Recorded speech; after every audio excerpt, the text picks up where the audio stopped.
Alright, before we actually begin, I just want to say a couple words. First of all, this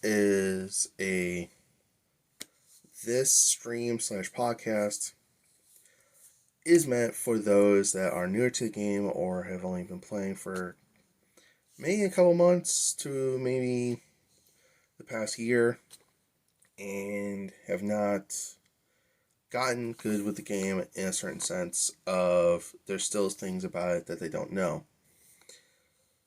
Some of those things might be something pertaining to skills or maybe pertaining to certain functions of the game that would be helpful to you if you actually learned about them early on.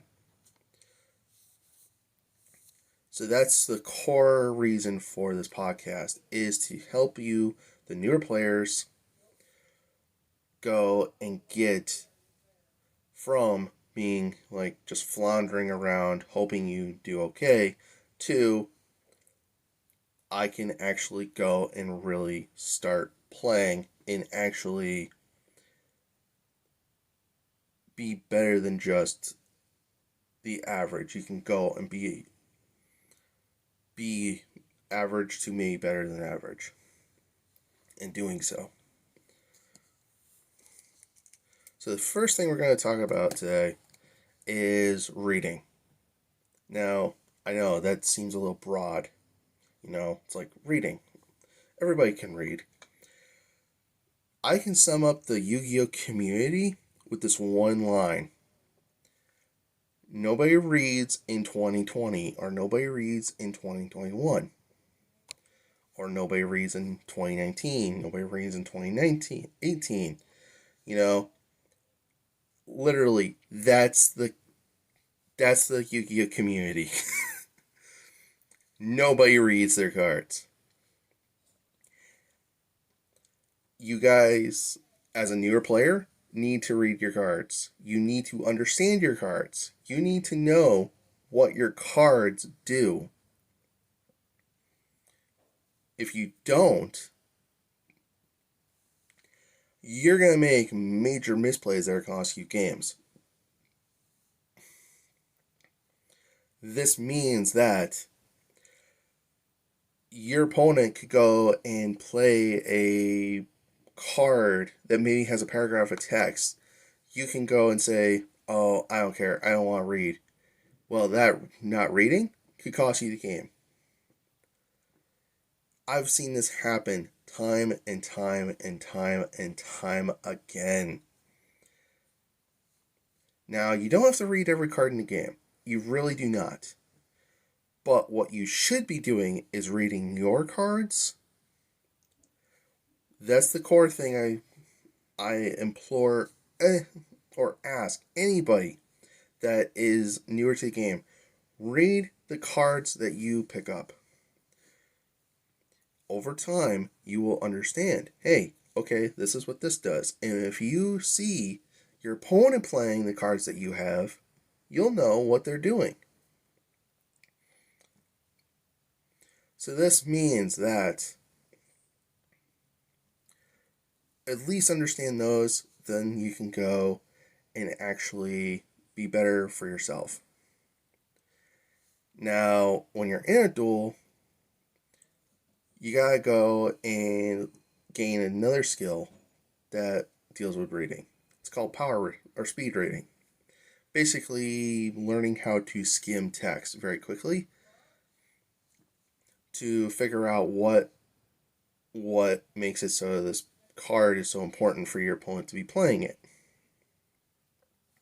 And normally, you're doing this not really to read the whole thing, but just to get the keywords out of it. You're looking for things that say like maybe banish, destroy, destruction, cannot be, little keywords that make you go and say, okay, this is why this card is important. Or, okay, this is why I shouldn't be attacking this card at this time. Or, okay, that's why my opponent is playing this card, is because of this effect. okay, how do I go, and now that I've seen that, go make a snap decision to either stop it or let it go through. This is stuff that you will have to learn in Yu-Gi-Oh very quickly. At least that part, the speed, the speed reading, it's a learned skill that you pick up as you play. So that's not like, oh, I have to go and I have to practice speed reading. No, that's something you pick up over time. So don't really worry about it. But get in the habit of reading your cards. I know you're probably saying to yourself, why would I want to read my cards? I just want to play. By reading your cards, you get a better understanding of your cards can do and what goes on in the game. So, just an FYI, no matter what, you are going to be reading in this game. So, if you're not a fan of reading at all, you're going to have a hard time, possibly, with this game. Because there's cards that have full on, like, paragraphs of text in it squished into one card. And we don't even have some of the more crazy stuff.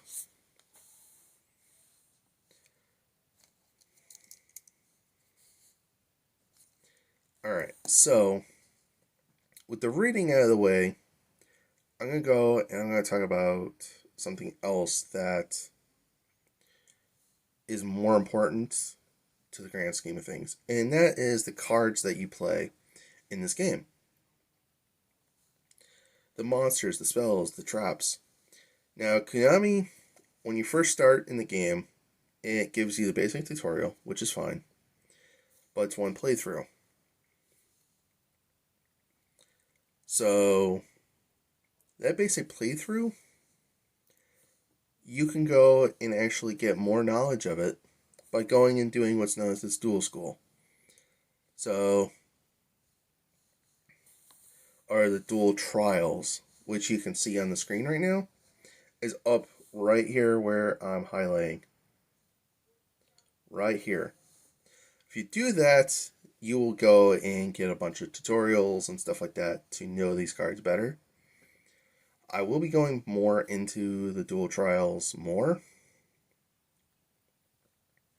And go more into what the cards themselves do. Now, for monsters, there's a lot of different types. There is normal, there is effect, there is ritual, there's fusion, there's synchro, and then there's now Xyz. It's 6 different types of monsters in this game at this time of this recording. And with that many monsters, you would think, oh man, it's too hard. No, you can break it down by simply looking at the colors. Or by knowing what color goes with what. For instance, white, purple, and black. Those go into what's known as the extra deck. Now, I'm going to go into deck construction either later in the video or stream, or possibly or maybe another stream. It doesn't, at this time I don't know. But those 3 colors go in the extra deck. Brown, tan, and then blue go in the main deck. Now, those 3 colors, the blue is ritual, the tan and brown, tan is normal monster, and then brown is effect monster. For extra deck, purple is fusion, black is Xyz, and white is synchro. That's how If you can't remember names, remember colors. That way you can go and figure out what you need to look for to really know what cards you're looking for. For spells, they're green. For traps, they are, let's go red, because they're kind of an oddish color. But we'll go with red. Now, I could go into like all the different effects of all the different colors, because there's a lot of different like types of effects, but and things called speed counter, and just a lot of other stuff that would confuse you pretty quickly. So I'm going to break it down into more smaller bits. In a smaller bit right now. And maybe in the future I'll do something that explains them a lot better. So, for instance, for monsters, they have a couple different. The monsters with effects, they have certain effects to them that are coined as such. Searchers, hand traps,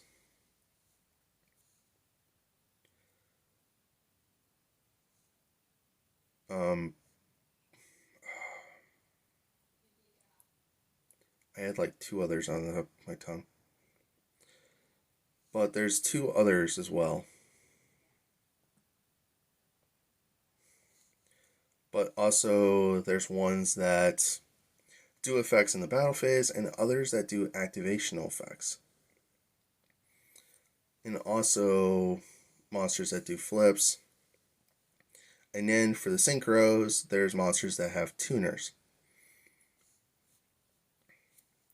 Now, for if you're dealing with the synchros, you're going to need tuners. Luckily, in this game, they mark those pretty easily. All you have to do is look for a monster with a number that is green. If you're dealing with flip, it's going to say in its text, flip. If you're dealing with a monster that is a search, though, it's not going to say it's a search. What you're looking for a monster that says that it's a searcher is somewhere in its text for it, if it's a fact, if it's a synchro, exes, or anything really. It's going to say in its text, this card can search through your deck for some reason. Either it's a search of maybe for a level 4 or lower, maybe it says for a certain attribute, a certain monster of a certain type. It goes on and on and on. Searchers in Yu-Gi-Oh! Are so important. And I don't mean slightly important, I mean important. Having a searcher for your deck, or in period, makes it so your deck can run in Yu-Gi-Oh!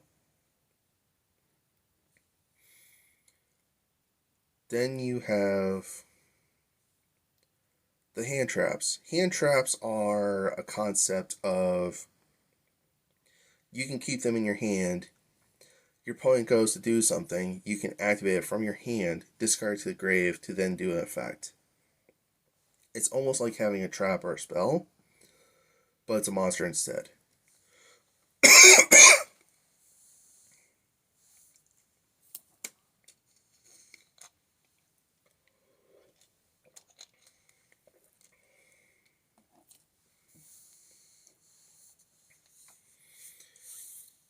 Now, I know some of these effects are probably going over your head.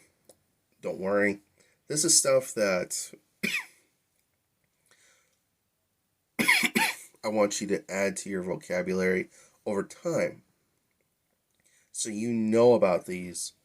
So you can go and ask, hey, I heard about hand traps. Is there somebody can explain that in a more broader sense? Boom. Whole entire topics come up from people because they'll go and they'll always talk about it.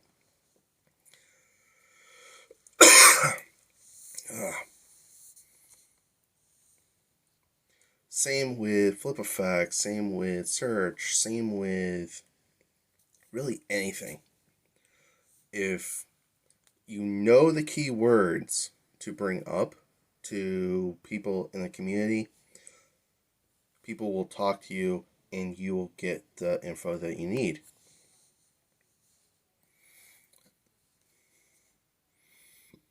Same with spells and traps. Each one has certain types of uses. For instance, for spells, there's quick plays, there's continuous, and then there's normal. For traps, there's counter, continuous, normal. Also, I forget for spell, there's also equips and some others as well. So, there, you are going to go and get, but all of that information, though, you can get in either finding, you can go and get all the information from actually finding the official rulebook for Yu-Gi-Oh! So literally, if you want to know the real core mechanics, know everything about it, finding yourself the Yu-Gi-Oh! Trading card game rulebook, which you can download for free just by typing in Yu-Gi-Oh! Duel Link or Yu-Gi-Oh! Rulebook or rules, and you're fine. You'll be able to read everything about the TCG from that, and all those rules will most part transfer over to Duel Links for you. That includes monsters, spells, and traps. But again, you want those keywords so you can go on to probably Facebook or maybe Discord or in Twitch or YouTube or anywhere that you want to get information from. Say that information, say those keywords, and you will get your information from people that way.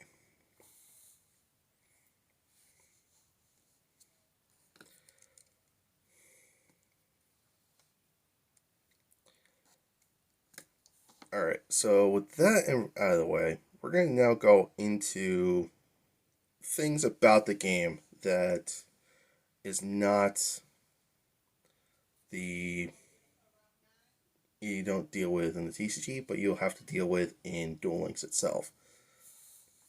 Now, this first things first is the settings. So we're going to go to the settings. Now, this here has all the stuff that you would need to really go to really help you out right off the bat. First off, we're going to hit up settings. Now, if you don't really care for the music of Yu-Gi-Oh, hitting up settings and turning off all the sound for Yu-Gi-Oh is awesome. It makes it so you can go play background music of your own. You can go and do what you want, the whole deal. Then you can go and turn on notifications. Now, notifications you normally don't have to worry about, except for one event. When they give you this mysterious hat that with a question mark. You want the notifications on so you can go and be told about it.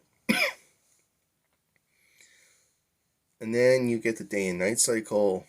That means that when it's nighttime for you, it will show the whole entire world as if it's nighttime, and same with daytime.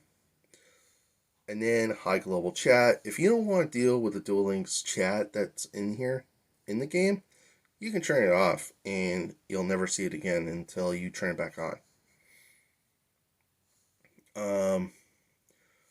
Show decklist button, show online status, and allow saving unlimited decks. Now, these three buttons, I turn all the way to on, especially the allow saved unlimited decks. That one there is special for duel rooms, which I will talk about more once we get to Arena, because Arena in and of itself is a big deal. Show online status, that means that you can make it so your friends know that you're online, or to show that, hey, this person was on at such and such time, stuff like that. Show deck list button makes it so you can show your deck list, which isn't really that big of a deal. So you're all good. And then it also shows you like the power usage. So you can mess around with your power usage. So you can put it all the way to full, so you get the full effect of Duel Links. Or you can turn it all the way to low so you can save on your battery or maybe the strength of your computer, depending on what you're using. And then you can change your like your language and your country. But the next part is the most important. This part here is when you're in the duel itself. Now this here is, first part is the camera. The camera shows you two different versions of when you're playing a game. The player view, like where you're like down low, right to the game. And then top down view, where you can go and see everything as it's happening. Now, I will show you a demonstration here after we're done with this part of what I'm talking about for the camera.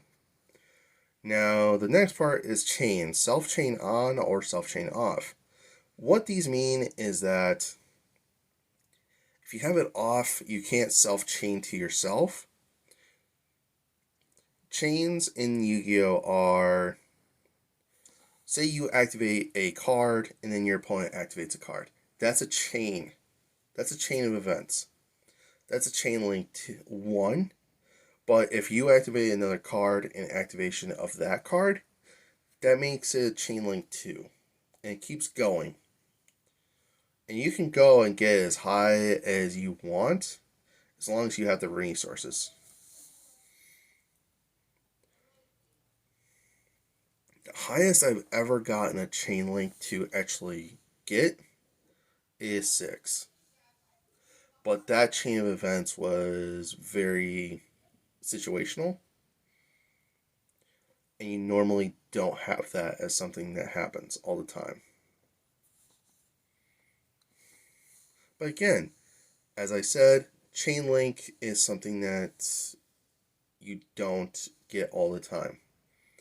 At most, you're going to get chain 1, maybe chain 2. But with a self-chain, you can go and chain to yourself. So you can go and activate a card to activate another card to activate another card with that one. All on yourself.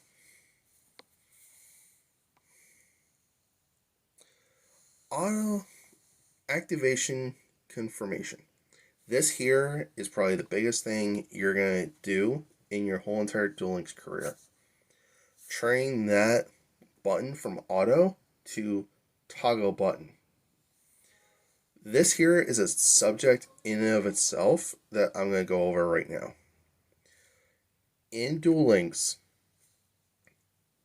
you can go and make it so you get no prompts when something's activatable. Now, you probably think to yourself, okay, what's so important about that? What's so important about that is that you can go and use that to make it so you can save yourself time. Because every time it prompts you to say, hey, do you want to activate this? It's costing you time on when you're in a duel against an opponent. And that can cost you probably the duel and go and make misplays. But by turning it to off, you can go and make it so certain effects won't prompt you and you don't have to worry about it until you turn it back on again. But the other thing about the toggle button is you can set it to on and you can go and get every single part of where it could activate. So for instance, if your opponent goes to activate, say, a card, and you go and you can choose just the exact time to where you can go and make the most damage against them when they activate it. An example of this would be one card in the game called World Legacy Clash. If you time it right, you make your opponent unable to use that card to attack anymore because its attack target is no longer on the board and therefore makes it so it can no longer attack for a turn, making your opponent lose a turn for their attack. That's actually a really big deal for this game because any advantage like that wins games. Now, the other thing about the toggle button that's really good is you can bluff your opponent. Now, if you're thinking to yourself, bluff, why would I have to bluff my opponent? You can bluff your opponent into making them think you have one card, but you don't have another.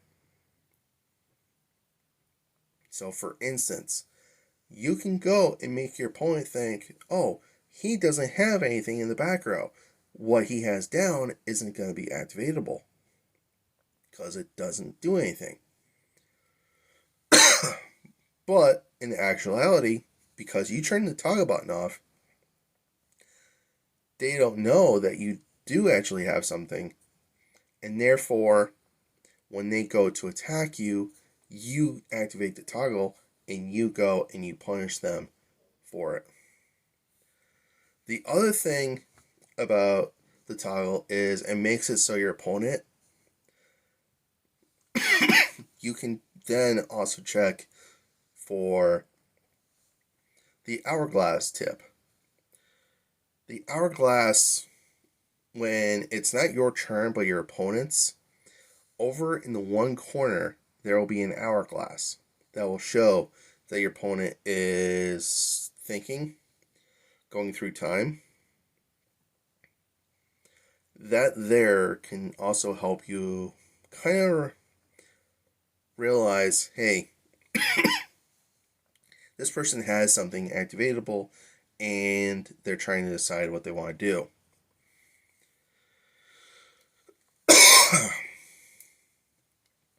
So this helps you kind of gauge on what they can possibly be doing, especially if it's in the draw phase. If it's in the draw phase, boom, you now know they have something like a quick play spell, which is one of the key cards for those that are trying to figure out cards in the game.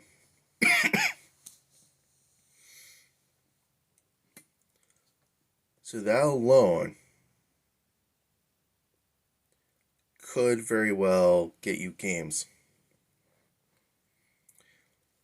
And also you can use the toggle button to read your opponent's delays.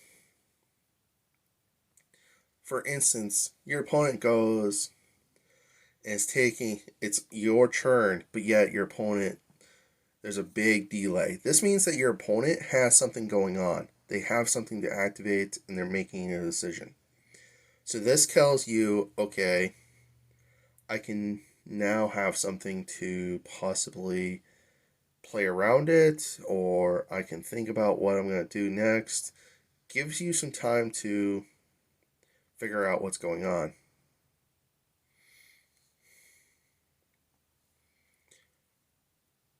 the toggle button is probably the greatest tool for anybody that plays Duel Links.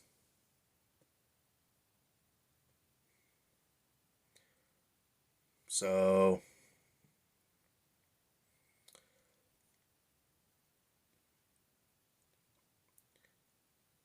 my recommendation, if you're watching this and you're a new player, or maybe somebody that hasn't dealt with the toggle button yet, turn it on and get used to it.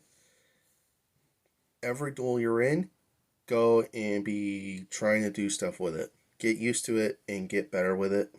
Because I can tell you, as you get more into the game and you're playing the better players, they will be using the toggle button. They will be using this button to go and do things against you every time.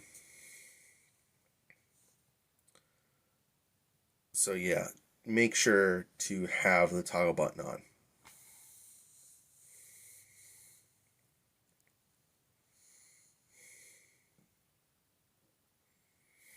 Now, the next part of this is just something I'm going to gloss over. It's called the 3D visuals and the character lines. 3D visuals, you can turn them off, same with the character lines, or you can have them on. It really doesn't matter. It all depends on you. The only reason I don't have them on for character lines, that makes it so things go really slow, but you're going to hear the characters over and over and over again say the same thing. And then also, same kind of deal with the 3D visuals. You're going to see the same animation from your monsters over and over and over again. Now you can skip it, but also you can just turn it off. It's personal preference. But if you turn on character lines, you can also display opponent's taunts. In doing so, your opponent can taunt you with different character lines to kind of mess with you. So, it's really up to you.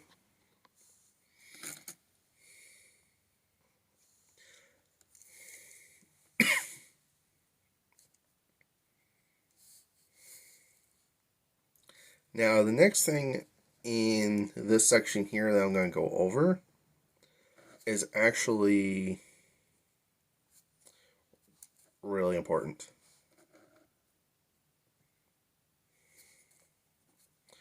That is the data transfer settings.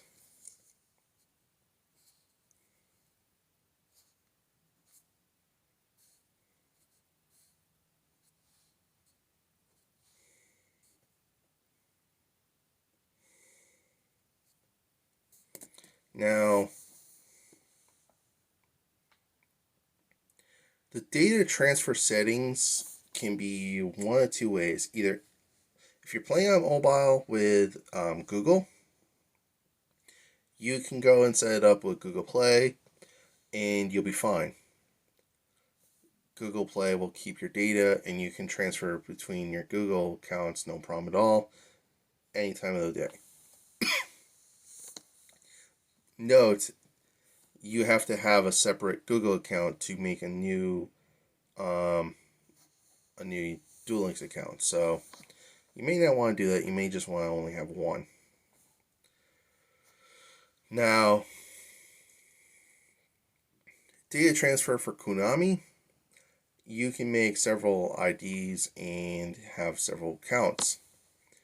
Now, if you're wondering, okay, what's so important about data transfer?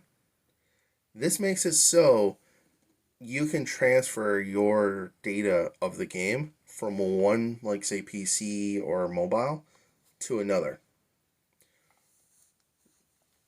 So you can go and say, be playing on your phone breaks for some reason, you buy a new phone, you download the game and you press data transfer, boom, all of your cards, gems, experience, the whole deal will be transferred over into the new phone, and you don't have to start from scratch.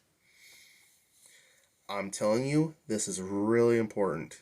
This is so important for newer players because I've seen so many start out, they're fine, everything's going good, and then they drop their phone or their computer crashed, something.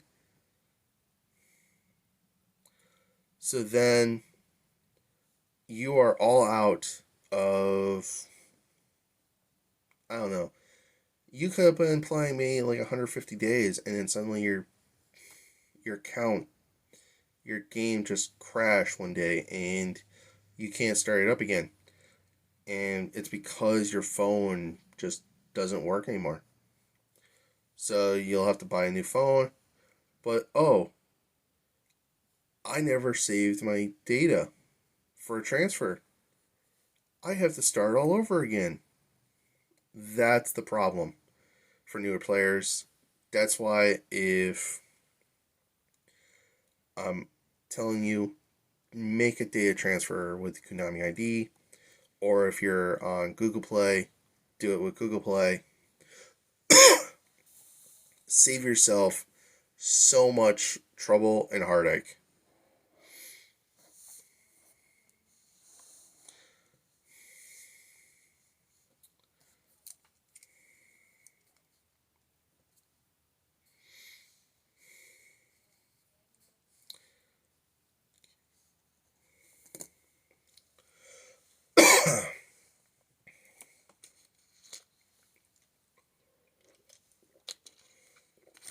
Alright, so that is like the settings area, and remember that is the little gear up in the right hand corner of the game is where you do all that type of stuff. Next to it is your profile. Basically, this just shows people like the different data, like the general, and then play records of different stuff you done. Like so. This type of stuff. And also it shows you acquired titles. And also you can go history, show like your different histories, friends, items, achievements, what have you. And also your duelist ID in your past 5 ranks for rank. Next to that, the little envelope is where you will see like the Daily Mail from the game. Like so. Check this at least every day, if not every every once in a while. Just click on it, see if maybe something shows up. Like for instance, if something shows up in maintenance, because you don't want to be caught in a really important duel and it hits maintenance and now you are stuck because the game will automatically kick you out. And then it also shows you issues that are going on with the game that might get patched or have been noticed. And then your gift box. Gift boxes,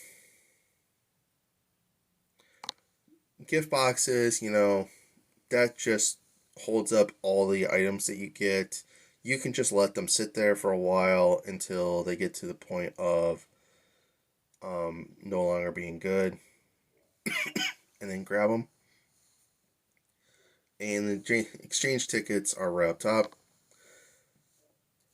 And this is actually a good time to talk about certain tickets in the game that are more important than others. And luckily, I have all 3, so I can show you. First of all, the one right here, that one there, is an SR drink ticket. And this one here is a UR drink ticket. Drink tickets are so important for this game. Why? They let you go and grab any UR or any SR pretty much in the game from any of the boxes. You had your eye on maybe that, I don't know, a UR from an older box like a Sphere Karibo, but you weren't able to get it because it's so old of a box.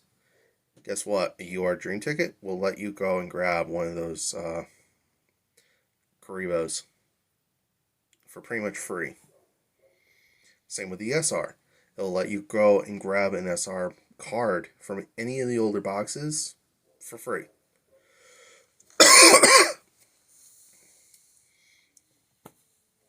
Or any other card that you want in the game. Next is skill tickets. Skill tickets are a more newer addition. They've been out for about a year. Since their release, they've been as good as gold, or as just as important to the game as the UR and SR tickets. The reason for that is because they let you go and get a skill from any of the characters you have unlocked for free. You don't have to farm for it. You don't have to go and build up skill chips in the game to get it, and everything else. You just go, use that ticket, boom, you have the skill, you're good to go. And that, in and of itself, is really important.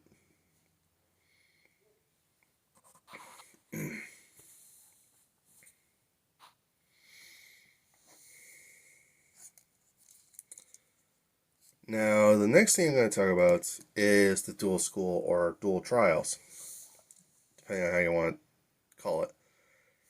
Here is so important to the newer players, the people that have not really done the game for very long.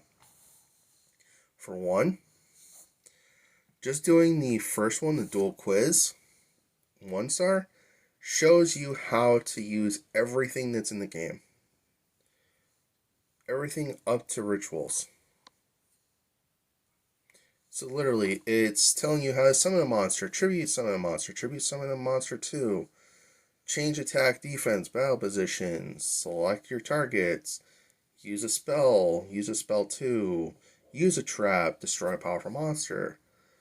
Like, it has everything you would ever need to know how to play the game. Right off the bat for you. Now, it also lets you do the tutorial all over again, so then you don't have to worry about if you want a refresher. But then the dual quiz 2 and 3 lets you go and actually do a scenario from one of the boxes that you could go into. And doing so, when you complete it, you get 15 gems for each one completed. And there's a lot of boxes in the game. So that's a lot of gems for a new player that they can go and get very quickly. So they can go into whatever box they want to get. And it's the same deal with level 2 or level 3. Level 3, boom, you do it all. You get a bunch of gems. These ones will be a little harder, but if you've been able to do a lot of the earlier ones, you'll slowly get used to doing them, and you'll be able to figure it out. And then there's the loner deck duels. The loners will go and give you a full deck to go and really play with, to kind of give you a sense of how that deck works, and possibly if it's something that you might enjoy. Now note, these decks are not the best versions of themselves. These are basically ones that Konami has thrown together out of the new box, put them in one singular thing, and said, "Here you go, play this." So it's not the best version of itself. It's more of a way to gauge if it's your playstyle. The best way to put it is think of it as a way to kind of see, okay, do I really, do these effects really interest me or do they not interest me? If they interest you, you can go into that box maybe. If they don't, if they do, or yeah, if they don't interest you, then you don't have to go into that box. You can just say, yeah, I'm going to go to a different one, and you're good to go.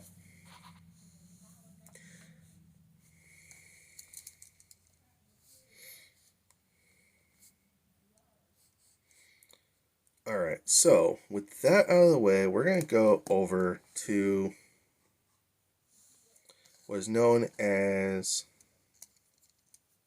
the Duel Studio. Now, here is where all the magic happens for you to build your deck. Here, you'll go deck editor, and you'll be able to edit any deck that you have to go and make it so for any of your characters. You have card catalog, which will show you all the cards that you own and the cards that you don't own. Skill list, where you can go and look at what skills are out there in the game, so you can go and figure out, okay, I want to go for this skill. Okay, now you know which character you have to go for to get that skill. There's the popular ranking.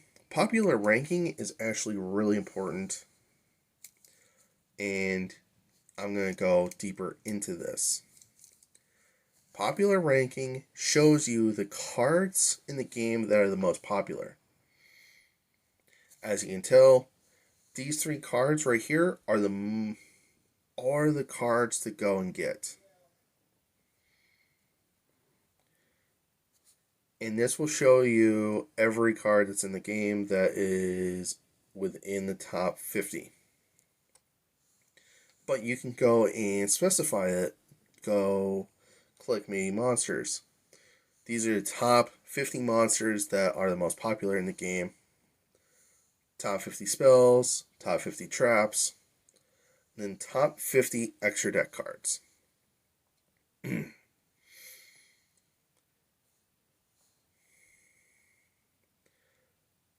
This makes it so you are able to now go and know what you're more likely to be facing out there. This, and it also kind of goes back to what we first talked about, reading. So now you can go and click on one of these cards and read what it does, and you'll know, okay, when I run into this, I know this will happen. And it also shows popular skills as well. It does also have dual columns. These dual columns are kind of like a small little tutorial as well. KC report for a newer player, you are not going to look at this. That only shows like what's been happening for the past KC Cups of the season. A lot of time, depending on who you are, you're not going to care for it. Other times you are. Deck lists. Deck lists are deck lists that people in the game have posted. Sometimes they're really good, sometimes they're really bad. It all depends on the person that has posted it. A lot of time you are not going to deck lists to find a deck to play. Then you have what is known as accessories. This is where you can go and see what you have as cards, like mats and sleeves for your deck to make it so your mats and sleeves and everything else look nice. And you'll collect these over the time of you playing the game, so it's not really that important. And then there's summoning animation lists. This is if you want to collect, if you're a collector and you want to see a bunch of summoning animations from cards you have or have summoned. So not that big of a deal. The biggest thing you want to know about is the card catalog, the skill list, the popularity, and the deck editor. Use the card catalog to always know what you have, how much of you have it, and also to know, to kind of look back and see like if any ideas spark for you. Because you always want to be looking for ideas. You always want to go and see what you could come up with. Because you never know what's going to happen until you start really looking. And that's where deck editor comes in, because with deck editor you can go and just edit a deck throughout what you have with any time without having to go to that character.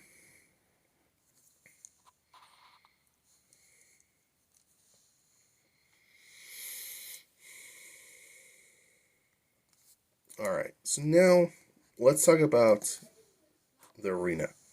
Now, anybody that is newer to the game, they know a little bit about the arena. They know it gives you ranked, which is right here. But some of the other stuff you don't know is duel rooms. Duel rooms are an amazing way to go and interact with people in the community. At the end of this, I will be talking about communities that you can go into to talk with people and stuff like that. When you're in a duel room, you can go and actually do a lot of cool stuff. For one, you can modify how many people can be in the duel room. Up to 30 people can be in one duel room at a time. You can set it up so the time is the same as like rank, or you can make it so it's 600 seconds. That's a lot of time for somebody newer, which is perfect, because this lets you go and really get used to playing your cards, reading them in game, so you can go and really start thinking. And also, they have what's known as the unlimited duel rooms, which makes it so anything that is banned or limited in the game is no longer banned or limited. I will go over that list here in a minute. But it also gives you casual, so if you don't really want to deal with rank, you don't want to deal with people using their strongest decks around, go into casual. Casual will normally have people just using really just whatever. They don't really have anything going on. You do friend duels. Friend duels is normally not used, because normally you go into a duel room and that's a lot easier, because you guys can just go and set that up a lot easier that way. And also you can go and watch your favorite replays, which in this game you can do and share with your friends. Always fun. And then there's the PvP results by region.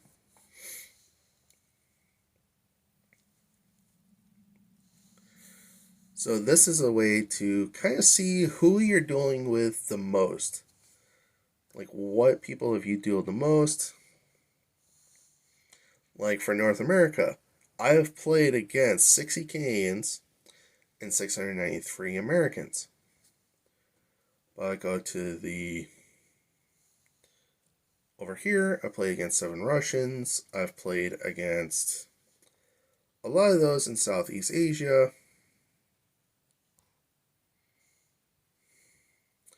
I've played against a lot of the Japanese community, as you can tell, and it just kind of goes on and on and on. It's always interesting to kind of let you know how big the community is and how much the player base has out there.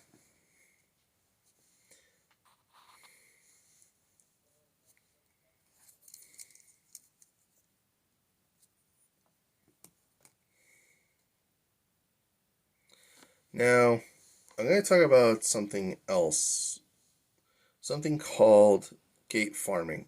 Now, for newer players, they wouldn't know about this because this is something that really probably doesn't happen when you first start because you got limited resources. The gate gives you, as you are playing probably right off the bat, you know about the gate.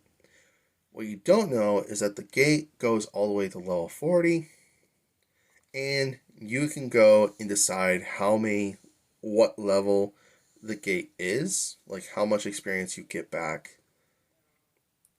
So you can go one thing of experience, which will be like if you win 500 experience points for your character, or you can go all the way to 3 and get like 1,500 experience, or no, it's not that much. It's actually 750, I think. It's been a while since I actually looked, so I'm sorry. But it does give you um, more experience by going rewards 3. Now, if you're farming levels, farming the gate at level 10 is probably the easiest way. Because all they play is really weak monsters with like 800 attack in attack mode every time. That you can just run over and just attack your opponent over and over and over again. And you'll be able to beat it within like maybe a minute. Now, if you're farming for cards, do not do the gate until you get to level. You get on the level 40 gate unlock, because you will get only their best drops for level 40. So if you're looking for their cards, this would be like Yuseis. This is how you get these cards without having to worry about, say, going to 30 and hoping you don't get any of these cards right down here.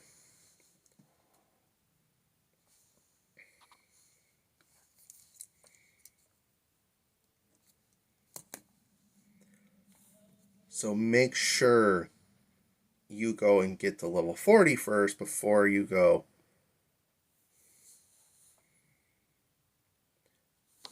and do that.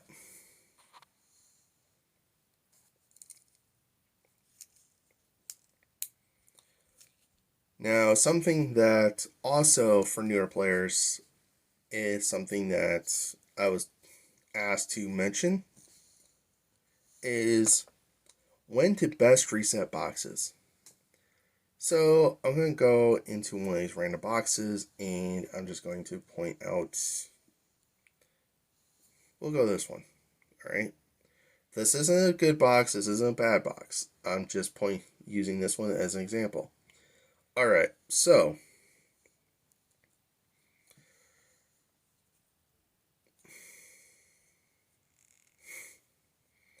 now, as you can see, I have a bunch of cards that are no longer in this box because they're grayed out.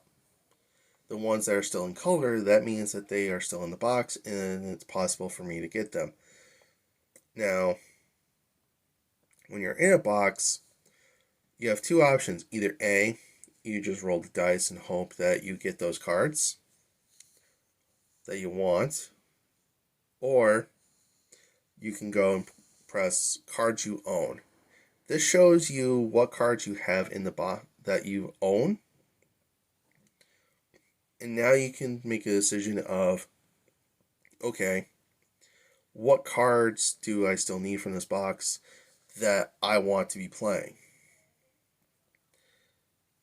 For those that are newer players and might not be putting money into the game, they might be going and saying, okay, I don't want to put any money into the game. I just want to go and play free to play. I just want to have a good time. I just want to go and use my gems. What you're doing with your gems is you're going to go into the point you get the card you need that you're looking for, and then you're going to do what's known as resetting the box.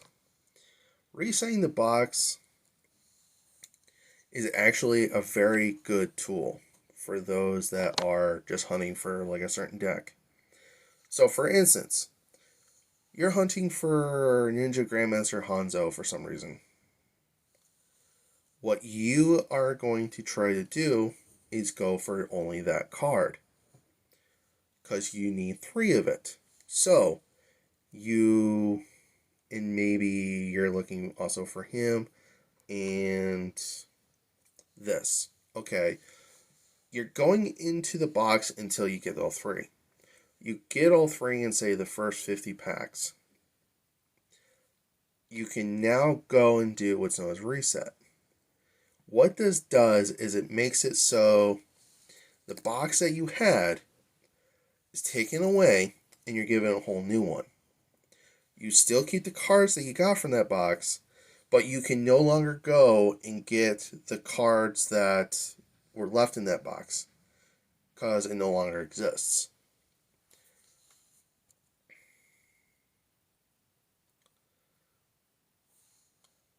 So therefore, now you have a chance to go and get the 3 cards you're looking for all over again. And this is how you go and get the amount of cards that you need. Now, one of the techniques that you can use when you're doing this is either A, save up to enough to get 10 packs, which is this right here. In doing so, you can go and get 10 packs is 500 gems in the game. In doing so, you will get 10 packs. If you get the cards you need, then you're good. If you don't, you have to keep going. Or you can do the other way and you can go and click 1 pack at a time.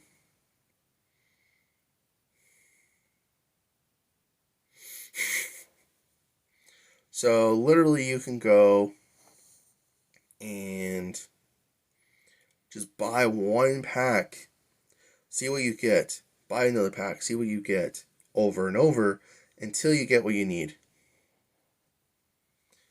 And then once you get what you want, you can just reset it and do it all over again. Again, it's really a matter of preference at that point.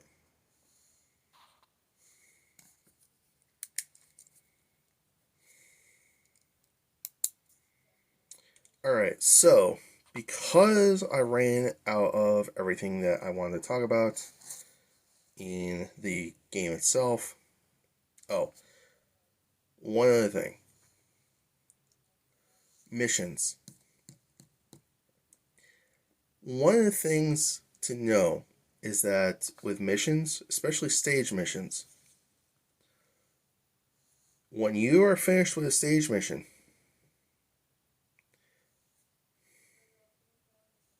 you can go and make sure the amount of characters up in the corner, like right here, are all gone before you go and click any of these to say, oh, they're done. We can go on to the next stage. Because the next stage, when it's completely done, will refill your standard duelist spawn. That means that instead of having, say, 3 standard duelists, I will now have all of my standard duelists back. That is very important, especially for those that want to farm, because it lets you go and not have to spend any dual orbs to refill it.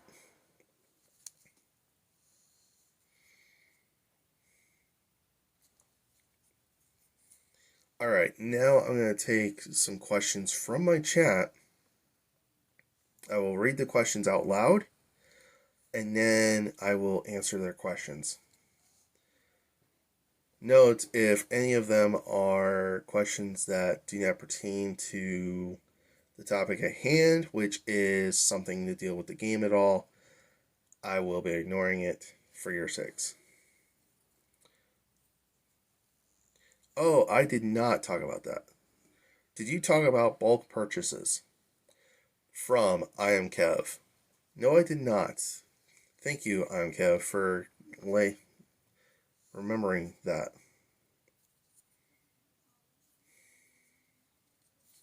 So, in the shop, you can do what's known as bulk purchasing. Now, what bulk purchasing does is it lets you go to the all the way to the bottom of where the box is, and you click bulk purchase settings. Now you can press either one of these two buttons, and what it does is that when you are done with buying all of the super rares or all of the ultra rares from the box, it will reset the box automatically.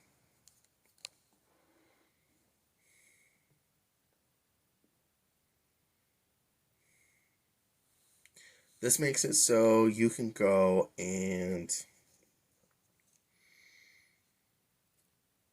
not have to worry about, say, you are putting 10 gems into this box. You only have like one SR left or one UR left. And instead of the rest of your gems going into the box that you don't need anymore, it will reset it as soon as you get that last UR or SR and make it so you can go right into the next box with no repercussions.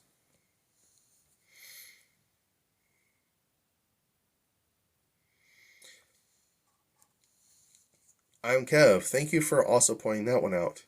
So, in the game, we have what's known as dual jewels.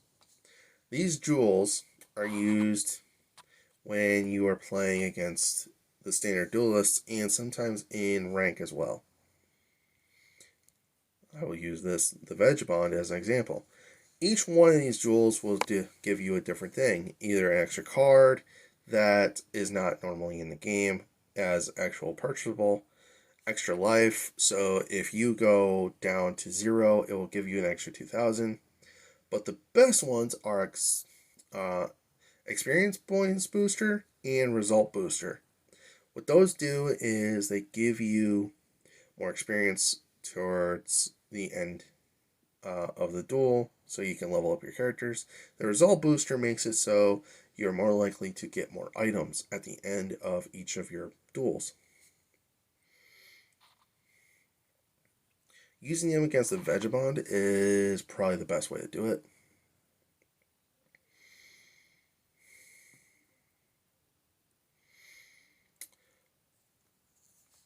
Ajamal71, have you talked about card conversion?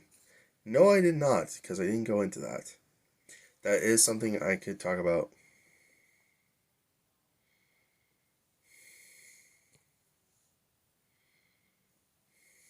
Alright, so in card catalog, when you are in here, you have what's known as batch convert. What this does is it takes all the cards that you have that are no longer usable. So, for instance, let me... Number of cards owned. If you do this, it will show you the cards that you least have to most have. If you press this here, it will switch it to cards that you don't have to... It will switch it to this. Now, when you do this, it's going to do... Let's go through it. So when it pops up, it's going to ask you convert by basic, glossy, and prismatic. I do it yes, because this way you can go and have 3 of the basic, 3 of glossy, and 3 of prismatic, which are 3 different types of rarities for your cards. Anything that is an N or an R, it's a basic or a glossy. Anything that's a SR or UR, it goes all the way to prismatic. You want to keep them at 3, non-foil, glossy, and prismatic, and also click the SR and UR. The reason you click those as well is because of what's going to happen next. All the cards that are UR, SR, and below will give you materials that you can use. Like, for instance, gold, different jewels, and stuff like that. This is all stuff that you use in what is known as the card trader.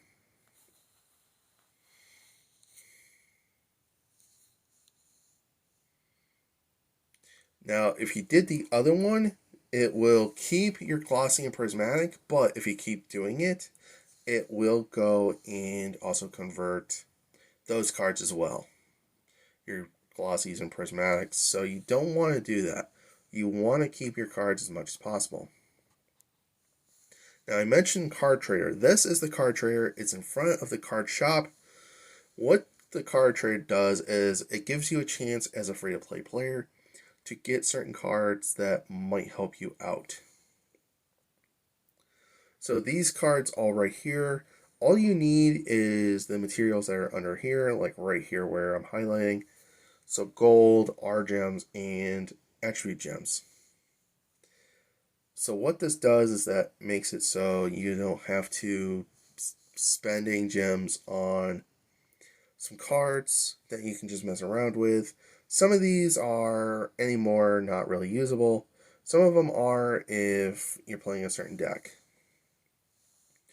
This here is known as the skill lottery. What the skill lottery does is if you have a certain character that has skills that you have not picked up yet, skill lottery will make it so you get a random skill of theirs without having to farm. To do so, you need 100 of these skill chips. Skill chips you collect throughout, events and special prizes, stuff like that. You can only save up to 100 save up to 300. After 300, they go away. They go into the gift box, where if you go and collect everything, because you'll have 300 in your already, it will make it so those disappear, making it so you lose them. So be very careful, and as it shows, it takes a lot of materials to get a skill from these, especially it's cheap when there's a lot of them, but as the pool for skills for that character dwindle in the ones you already have, the more expensive it'll become. Because at that point, it's no longer a lottery, it's you basically handing them materials to actually buy it.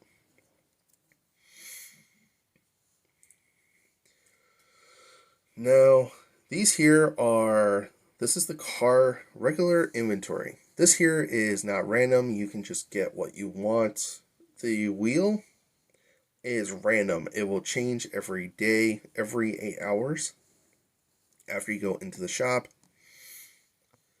This here is always here, so you can go and just grab whatever at any point in time, and you'll be fine. And also, each one will tell you what you need to actually pick it up. And normally, if it's something you can't pick up, it will be grayed out until you actually get what you need, and then you can go and click it, do that, or drag it over, like so.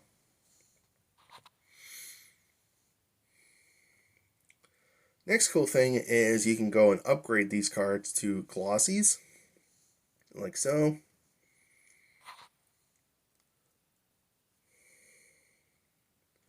Or to prismatics. So I've upgraded a couple cards to Glossies. I can upgrade these to Prismatics. Now there's a couple of different reasons you would want cards to Prismatics. For one, Prismatics give you a higher rating for your duel assessment after each duel by 1,000 points. In addition to the fact that if you get enough Prismatics, you get a special icon as you go on.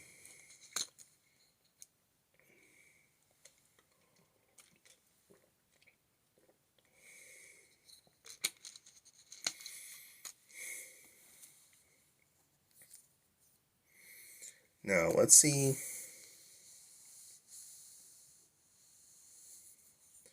Now then, let's go and see if anybody has any other questions from the chat itself about things that I might have missed.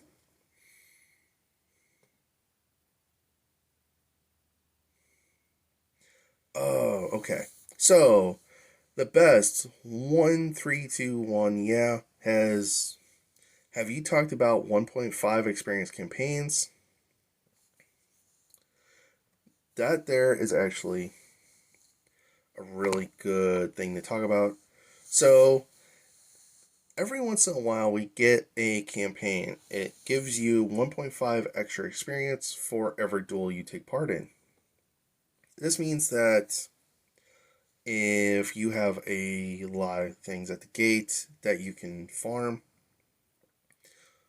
the gate a lot and get a lot of experience very quickly. You can go and do the standard duelist a lot to rank up very quickly, and so on and so forth. In doing so, you can rank up your characters that are in the game from 1 to level 30 or more very quickly. Note, this type of campaign only shows up every once in a while, so when it does, make sure to do it. Make sure to do it right away. Normally, you'll see if this campaign is going on is when it'll show up right here.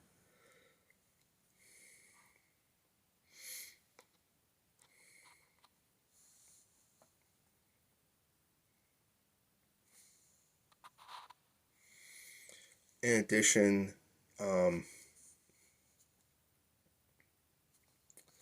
those type of campaigns also make it so it's more worthwhile to level up certain characters that you might not be really care for to play, but they will all have gems that you can use to go into a better deck.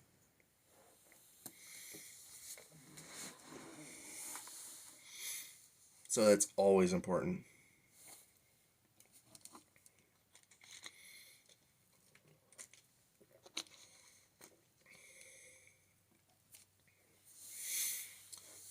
Alright, now also Edgemall71 says rank rewards.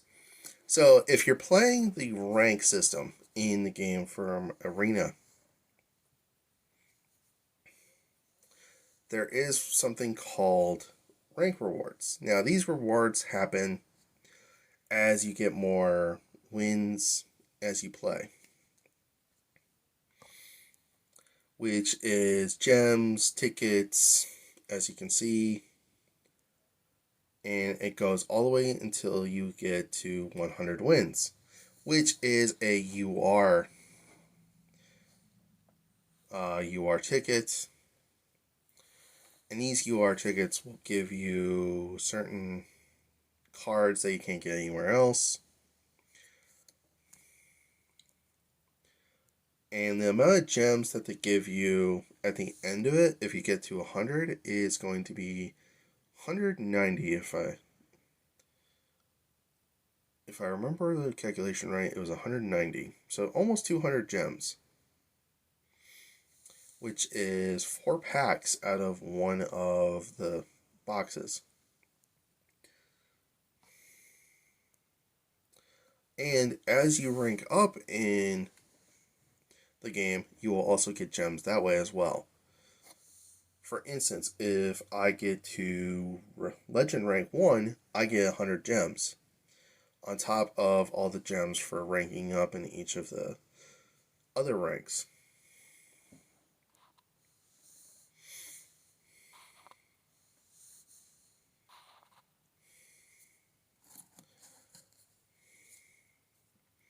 Alright, and we'll ask chat one more time about what possible I might have passed over for game in the game itself.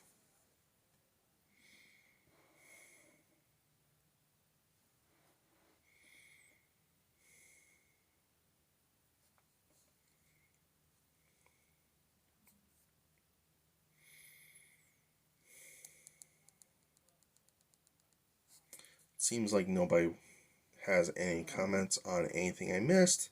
So we're going to go on to the next topic I want to cover, which is community. So, community wise, Duel Links has a lot of different places you can go and join communities. For instance, there's Twitch, there is YouTube, Facebook, Twitter, Discords. I mean, you name it, you probably got a community there of some sort. In doing so, you can go and meet with a group of people that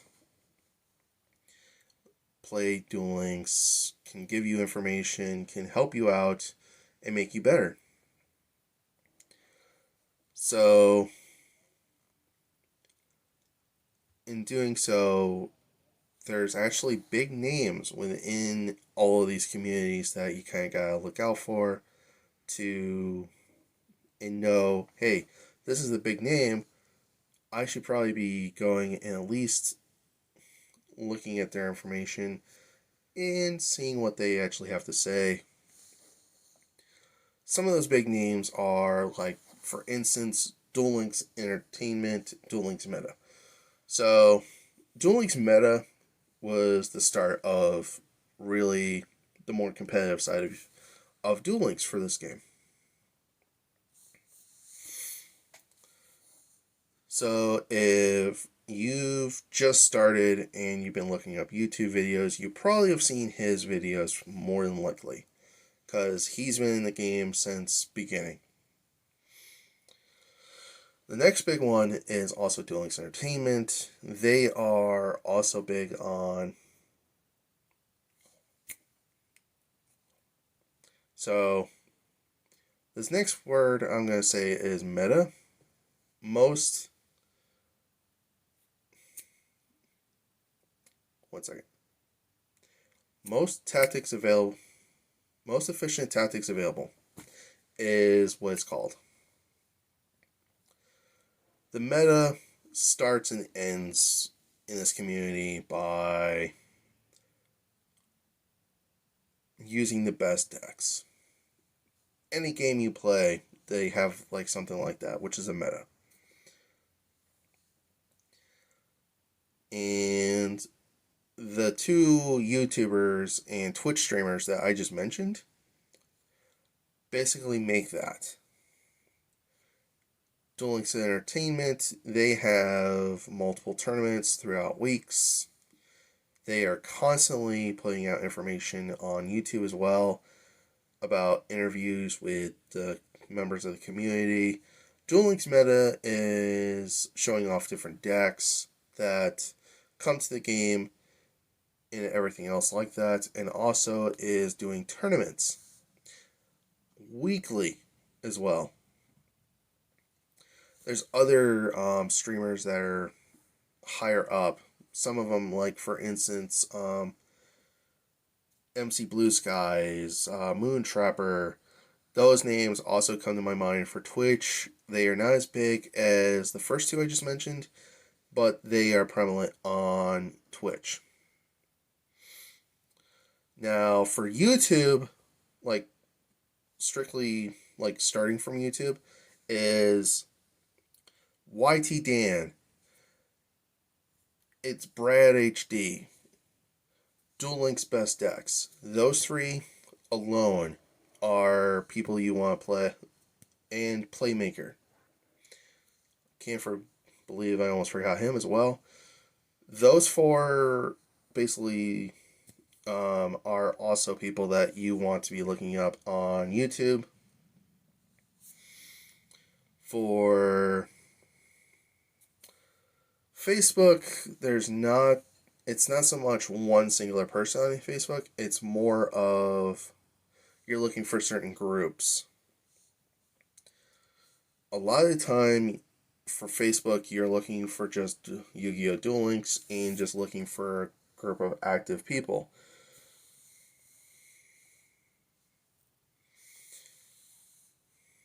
Um,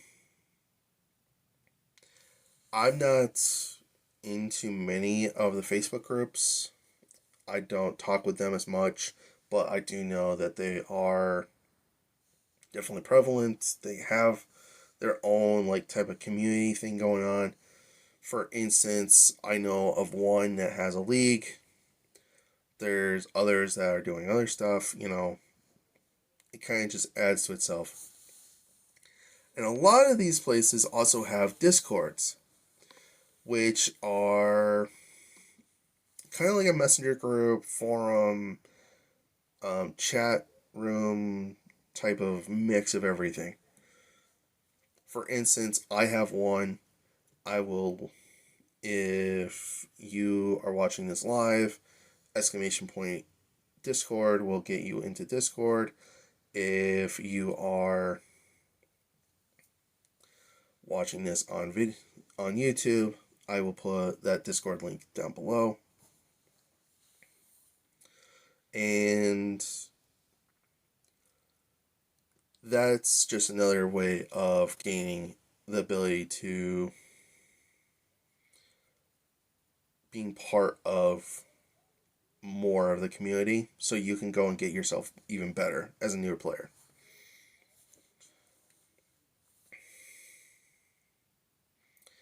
And information wise, like, that actually leads into information.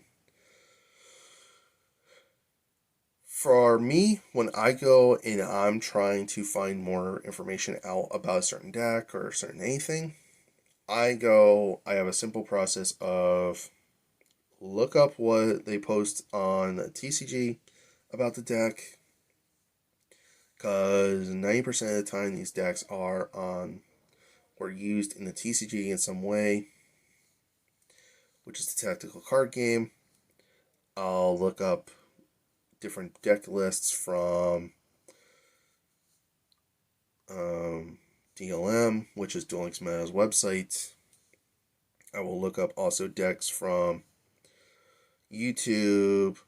I will look it up on Google, because somebody's image of a deck will show up, I'm sure. But there's also other decks that people post on YouTube of certain decks that Duel Links Meta have never even touched, which is always good. Always good to kind of look what people are making. I can list up like one YouTuber. His name is Yummy Blood. His decks are on there. There's another one.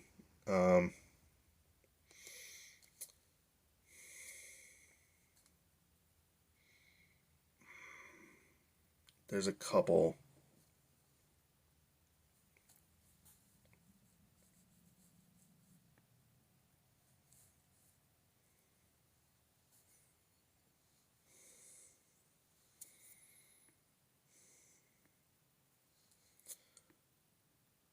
For instance, YT Dan has got videos up.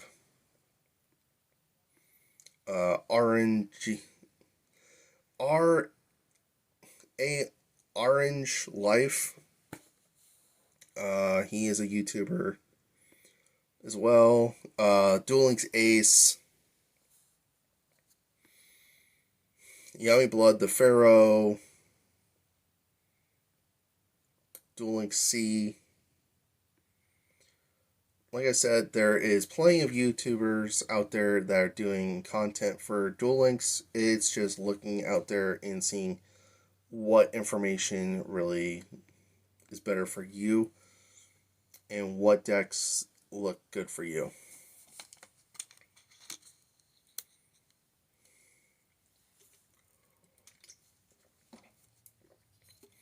Each of those YouTubers, they've made some type of deck that is interesting to maybe you, maybe to them. It all really depends on the person.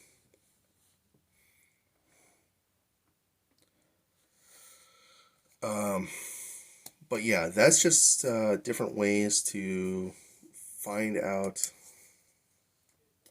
how to better help yourself.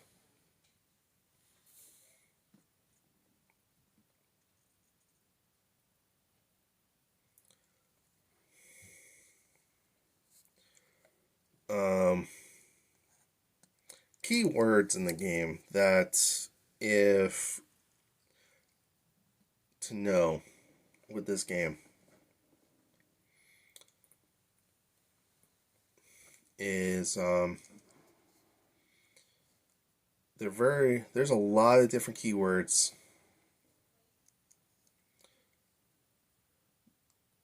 Some of these keywords though are ones that are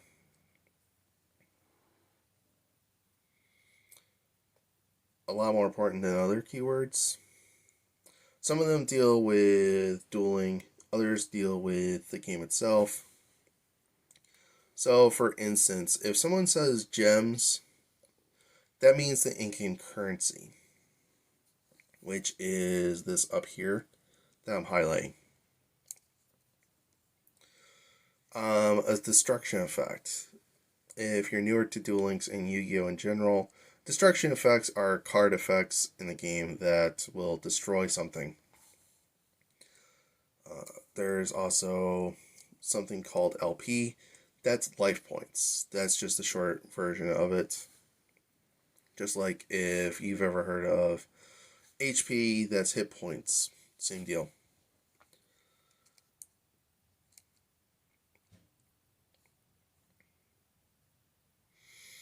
Some of the other keywords is like deck construction, which will be something I'm going into. Deck construction just means you gotta go and your build. You want to go and build a new deck. Like another thing to also focus on is non-targeting or not targeting, depending on how the wording is. That's cards that can't be targeted by anything from your opponent or your own stuff, possibly. I mean, for keywords, I could write a whole entire dictionary and I'd still miss some because there's so many different keywords. It's almost like another language at times.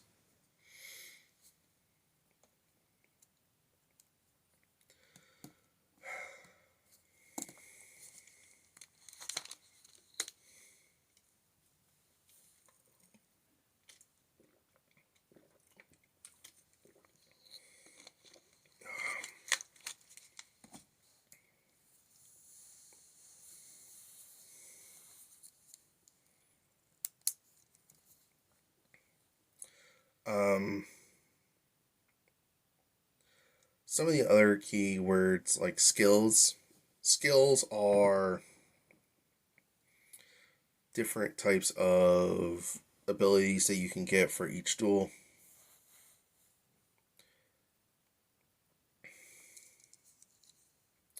So, for instance, let's go into. So, this here is one of the skills. These are skills that you can use for any deck that you have. Skills can make or break any deck that you make when you are making any deck. Which actually goes into the next segment of this. But first, I want to go and talk about one other thing.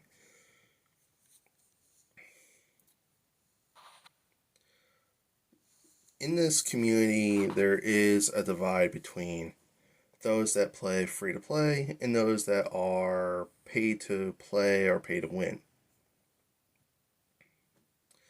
This divide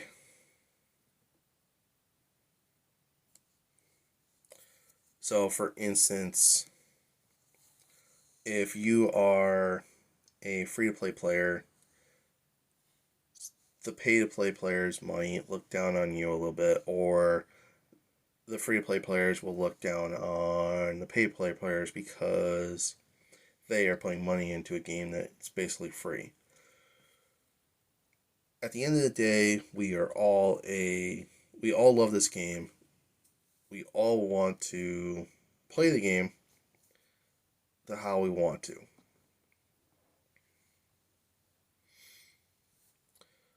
And in doing so,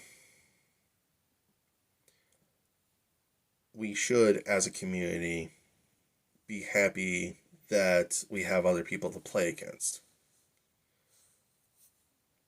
But I've also seen people be very rude to each other because of this divide. So if you want to be free to play, or you want to put money in and be pay to play, at the end of the day, if you're happy with either choice, then I'm happy that you are part of this community. I'm happy that you are part of this game.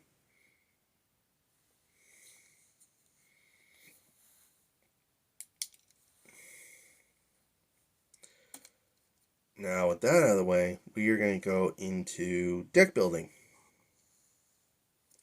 Now, deck building itself is actually almost a science at times. So, we're going to go into the Duel Studio and go to Deck Editor, where we're going to go and actually use a blank spot to show you what I'm talking about for a deck build. Now,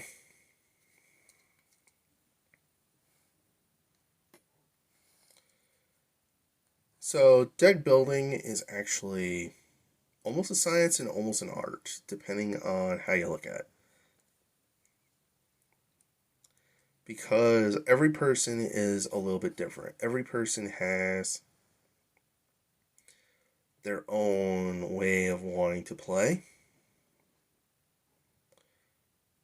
So, for instance, one person might be more into playing aggressively, another person might be more conservative, another person might be more into, prolonging the game because they don't want it to be over too quickly. Different things like that. That is considered playstyles. Now, playstyles in this game revolve around kind of how you build your deck and what the cards that you're building do. So, for instance, say you're more aggressive.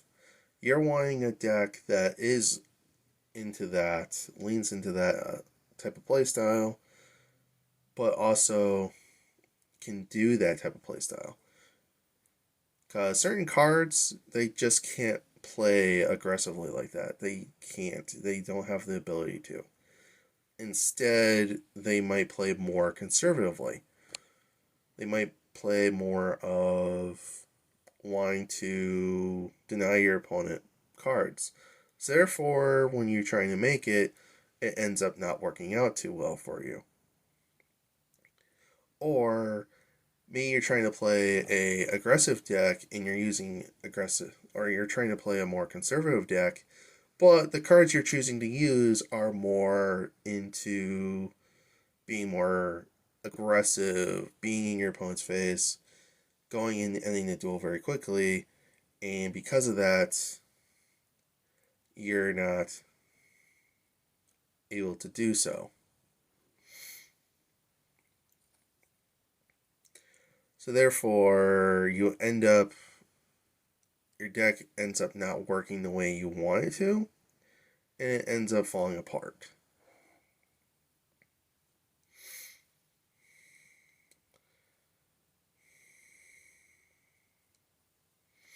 So, decks that are out there are beatdown, aggro, or aggressive, one turn kill or OTK, FTK, first turn kills, there's control, there's banish, there's combo, there is mid game, there's burn, stall, mill, um, and so much more in this game. So it's almost like, how do I go and know what cards to really use? That stems from what we talked about first, which is reading. Read your cards, read what they do, understand kind of what they do with each other. If you can't understand why a certain card does this, grab a card like so. Actually, let's go this one. So grab a card like this. You see this thing that says how to obtain?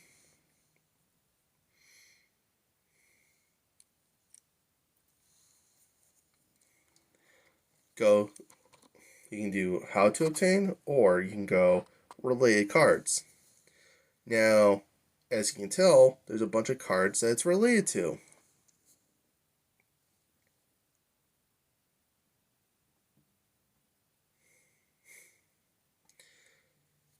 Now you know cards that are listed with that card. This makes it so now you can kind of get an idea of what cards work with that card by going and pressing that related card. Now, this doesn't always work. Some cards are not related to anything, like this one. This one does not have the related cards is grayed out. This means that it's not workable. It won't have any cards related to it, which is fine. What this means is that all you have to do is kind of just understand what it does and really think about, okay, why does this card, what other cards work with this? Picking up, say, okay, it says a level 4 fire. Okay, then you go do what's known as the filter, which is this button here. And then you scroll through, you see attributes, you see card types, you see types, all sorts of stuff. So now you're able to go fire, level 4s. Now you can see all the level 4 fire types that are in the game. Was there anything else that he said? Beast warrior type monsters. Alright, so now you go back to the filter and you scroll down till you see Beast warrior. And now, there you go. You now see all the level 4 beast fire type warriors. Now, the other thing you can do is search.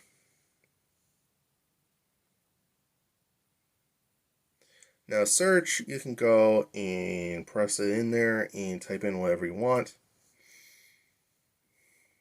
So, say you want to look for a card that is under noble.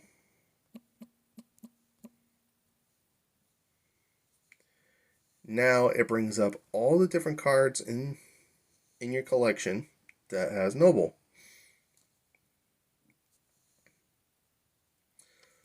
Or maybe you want something that says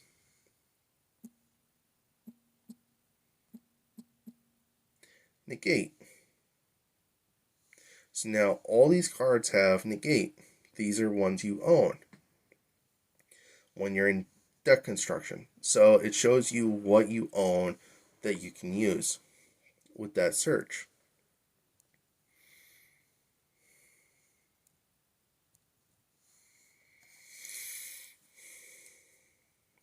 So because of that, it makes it so you're able to look for what you want.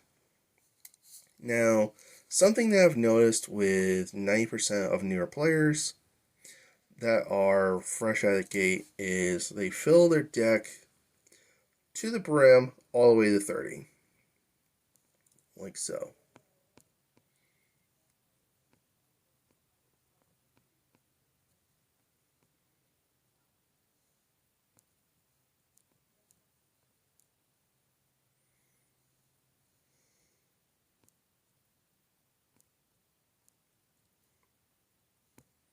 Just like so. This is just an example of what I'm talking about.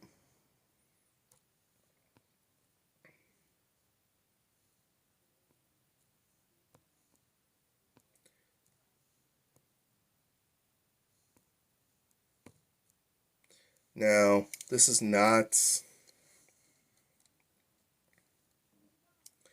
Now, this here means that a lot of the time I'm seeing people do stuff like this where they're just putting whatever they have in their inventory and just put it in one deck and say, okay, it's good, let's go. That is not the case.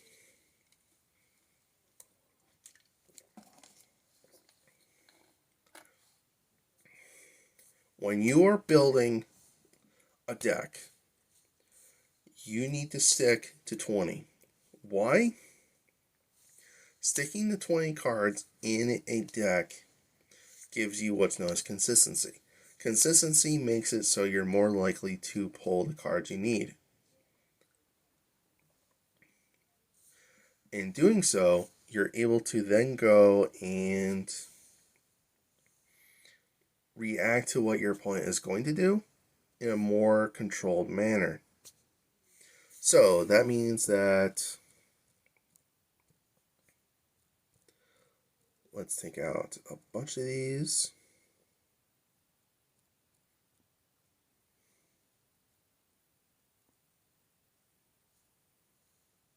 Oop, we took out too many.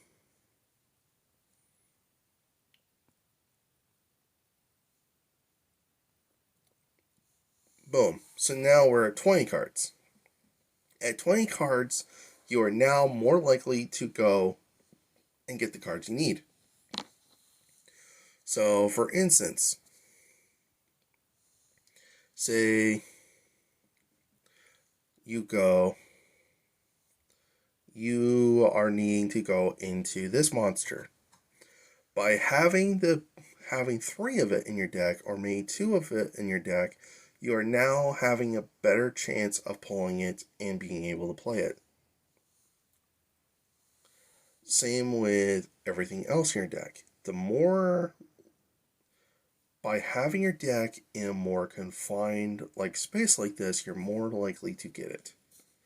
So therefore, you're able to respond to what your opponent is doing, being able to then go and possibly win your games by doing this.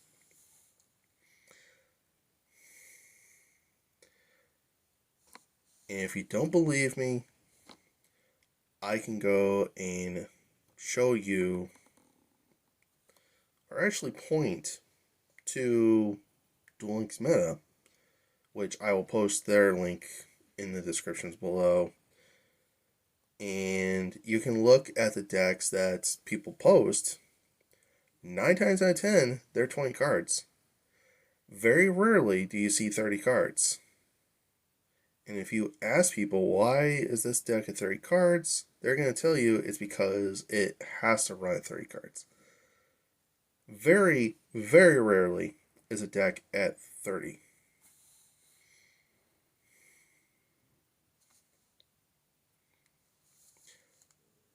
I am Kev is replying with, build a Duel Links deck is about consistency of what the archetype can do, not by the variety of options the deck has. Exactly. Exactly what Kev has said. This is something that a lot of newer players don't actually realize is the fact that if you have too many options, like if you fill your deck with all the options, you're going to have no options because you don't have the options at the time to deal with what you're dealing with.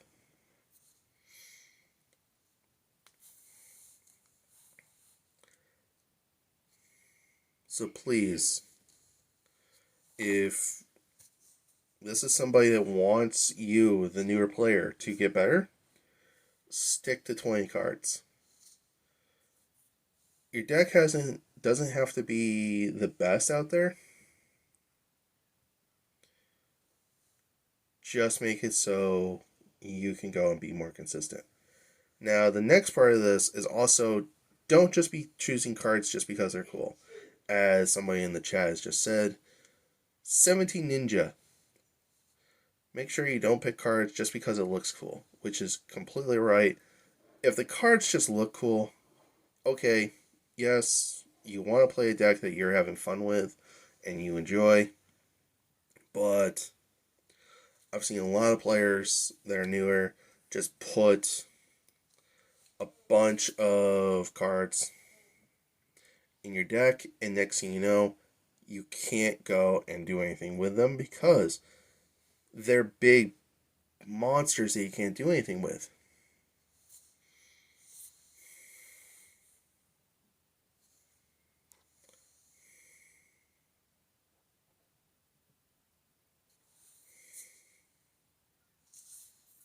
So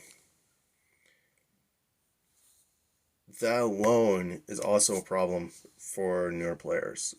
So, for instance, let's go and actually look at a deck that actually does get games, does go and win, as an example of a deck that actually has coherency and actually works. This here is Dragoonides. This is just one of the many decks that are in the game. This deck here, as you can tell, I'm running like 2s of, 3s of for a lot of the cards. And if you're into dragons and you're into like flying wingmen, cool. This is a deck that probably visually art wise is probably going to be cool to you. Like this here. This is a giant dragon that just goes and does cool stuff. But if you only have one copy of this and then none of the other cards to help it, you can't really do anything with it. That's just the same of, oh, I really like this card. I'm gonna put 3 of this in there, but then I'm gonna go and put 3 of, say, this card in there now because he's really cool. It goes and it ruins what you're trying to build because it makes it so your deck doesn't run. Because for one, again, into the effect of reading, hand or graveyard, you banish 3 monsters from your graveyard, special summon this card. Also, you cannot special summon other monsters for the rest of this turn. So this makes it so you literally are locked into this guy and you can't do anything else.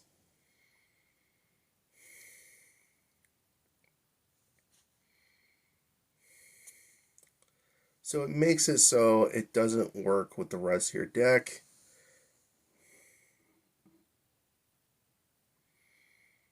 And it makes it so you are stuck not doing anything.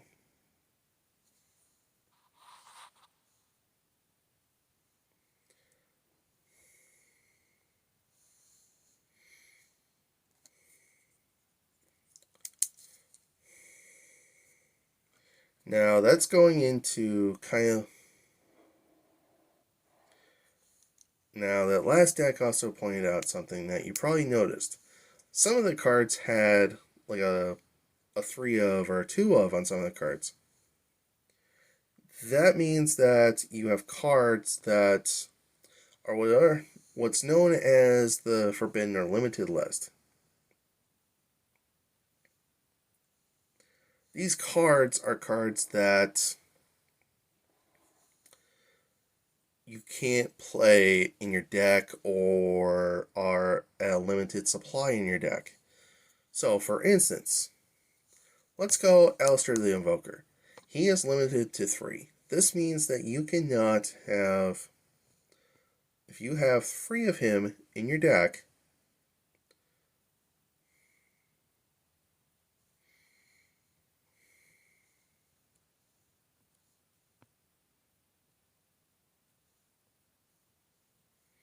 you cannot have 3 Cosmic Cyclones.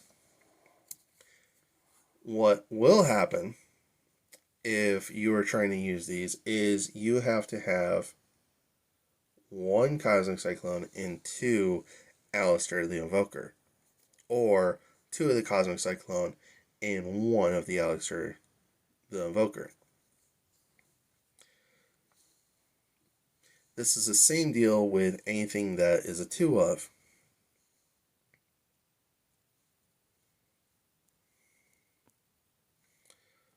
Good example of this would be Gold Sarcophagus and Charge of the Light Brigade. These cards are both at limited 2. This means that you can only have 2 of one or 2 of the other, or 1 and 1. You can't have 2 and 2.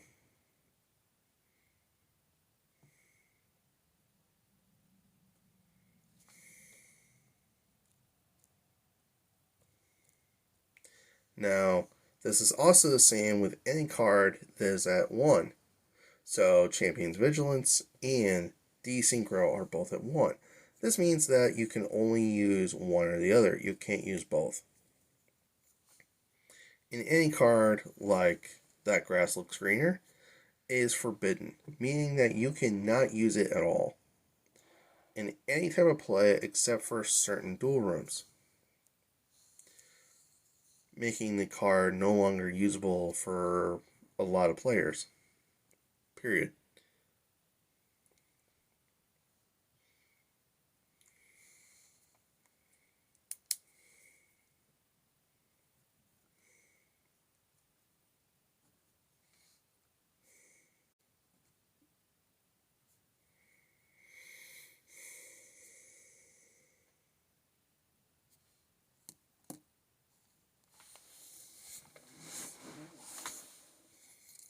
Alright, so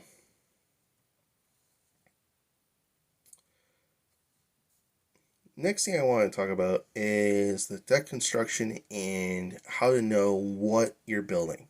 Like, what deck are you building? First of all, is to figure that out. Is what type of playstyle are you? Are you more of a person that's aggressive? Do you want to build something aggressive? Okay, what type of, or maybe you don't know what type of playstyle you like. So how do you find that out? How? Well, you can go and kind of look back at what games you've played and think to yourself, okay, what was my playstyle in these games? Did I play Overwatch? Was I more playing DPS? Was I a tank? Was I a healer? Was I a sniper? Or maybe you played like something like Dungeons and Dragons. Were you a warrior? Were you a warlock? Were you a mage? Were you a cleric? You know, every game can kind of tell you where what type of player you are. So suddenly, once you kind of get the feeling of what your deck is, boom, now you can go and kind of ask around, hey, I'm more of an aggressive player and I'm looking for a newer deck. What's out there that I could be playing? And you'll get your answers very quickly from people in the community, or maybe just asking around will get you that information. And in doing so, you'll start really honing in on what your decks are that you want to play. Now, in that same vein, don't be afraid to, once you go and have a core deck that you're playing a lot of, maybe pick up a deck that is not your normal playstyle. Um, Personal experience, I've played some control decks and I found to really enjoy them, but I'm more of a more aggressive player. I like to go in the duel very quickly. Just like I've met some players where they're more control decks, but every once in a while they like to pick up a control deck or a more aggressive deck because they want to try something new. They want to try something different.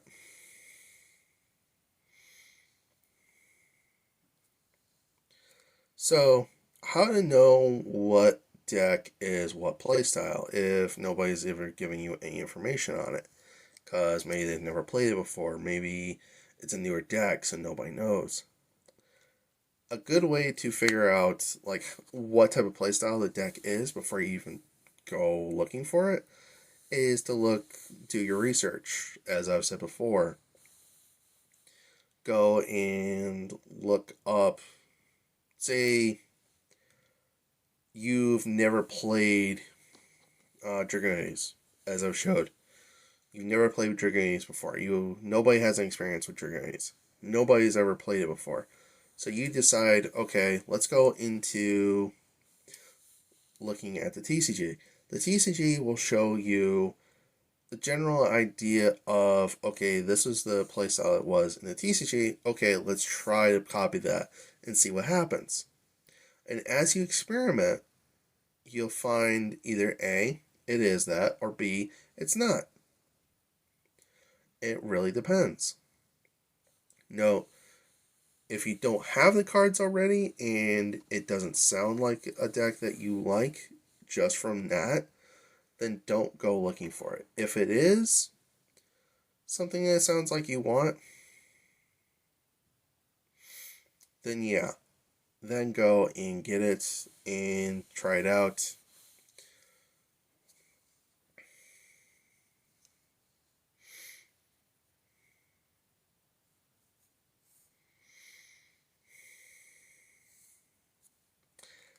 Now, one of the things that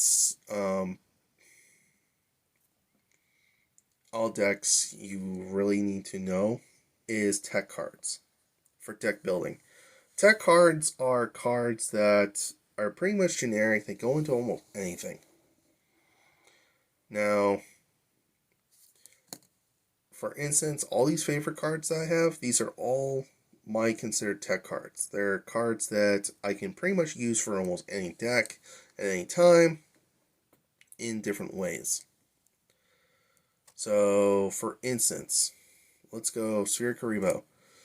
When an opponent's monster declares an attack, you can send this card from your hand to the graveyard, change the attacking monster to defense position.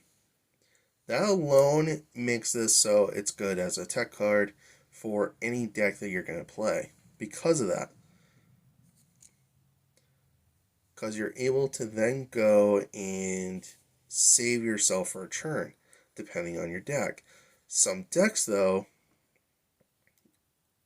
can't use Sphere Karibo or something like it because of possibly no room, or it doesn't help the playstyle, or you decide to go a little bit more.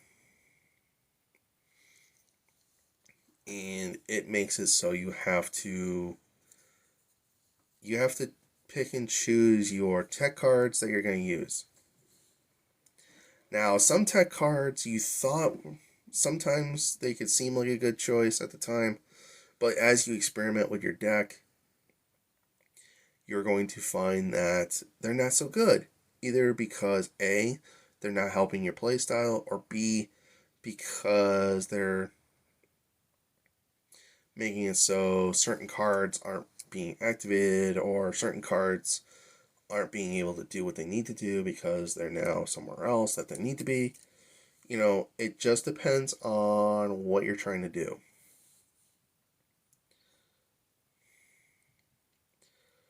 That's why certain cards of tech cards you don't run more than like one or two of, because they're not meant to be the main strategy. They're meant to be,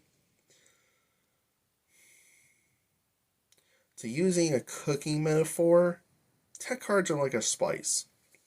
You don't always need them, but when you use them, they add a little something to your dish, what you're making.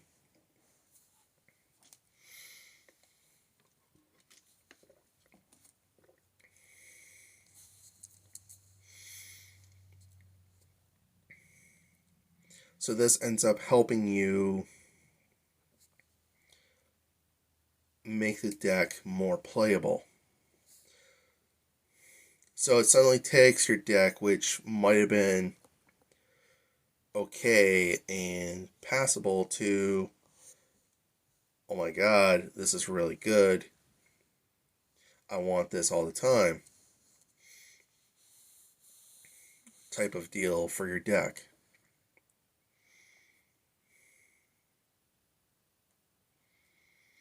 Now, that also kind of affects, depending on how you build the deck, you can also affect how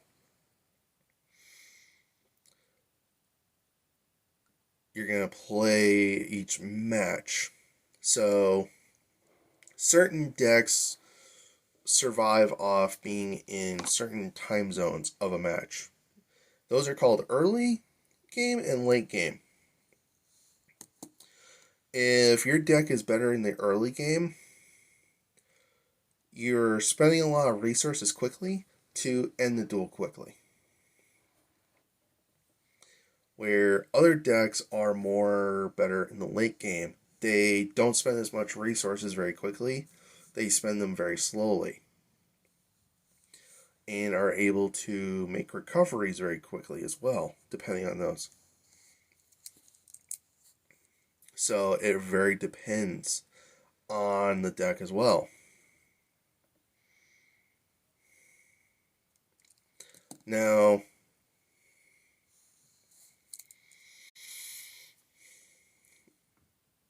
for instance, as well, I also said that certain tech cards you don't need threes of. That's also the same with your core strategy as well for your decks. Like I showed with the Dragonides, and we'll go back there just so I can use it as an example.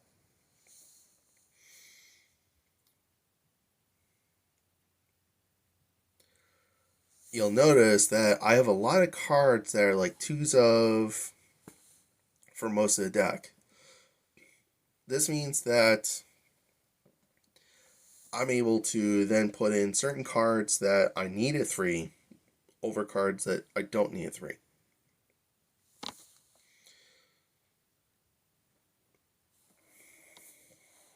Because I'm able to go into those cards that are at 2 a lot more often than would otherwise.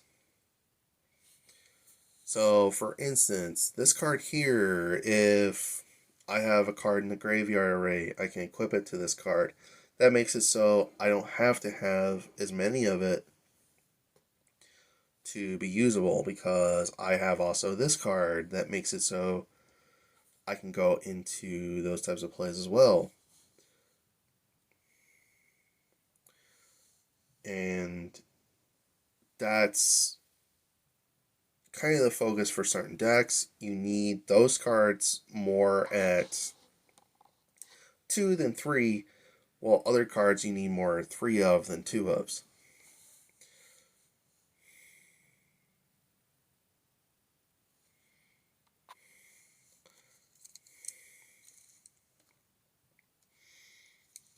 I know it seems a little confusing, and I'm probably not explaining it completely right. Um, Actually, using Dragonies, we'll talk about this next part. Ratios in the main deck and extra deck. So, main deck and extra deck, like what you're seeing right here, this is the main deck. So,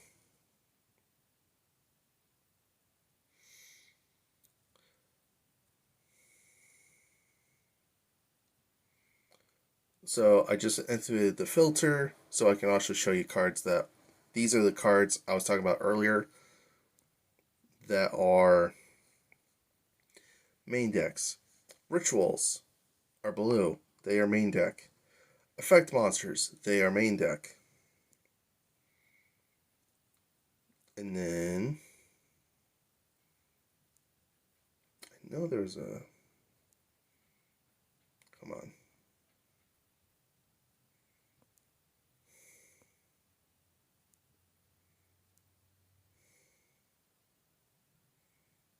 And then here we go. This is a normal monster. These are all monsters that you're going to use in your main deck, along with the spells and traps. This makes it so you are able to make your deck, where the extra deck is down here. See all these white cards? These are all synchros, but also if we go into extra decks, you see a lot of whites, blacks, and purples. These are all the cards for your extra deck that you are able to use that all do a certain effect, strategy for your deck. As newer players, you have to go and understand what these cards will do for you and your main deck or deal with for your extra deck.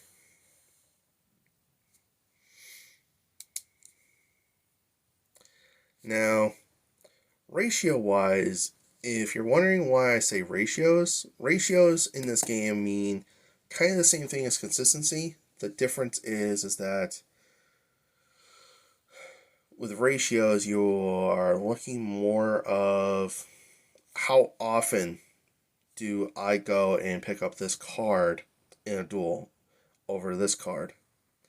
How often is this card needed more than this card? Do I really need 3 of this card when I am actually going for this card more often? So instead of 3 of this, I should cut it back to 1, and this one, instead of 1, put it to 3. That type of deal. That is ratios. Ratios is saying to yourself, okay, put 6 monsters in, put 8 spells in, put 6 traps in. That's my ratio. And then playing it and come to find out, okay, I didn't need that. So now I take those out, I switch up the ratios. It's all about kind of finding a balance of your deck. Like what helps your deck more to do what you need.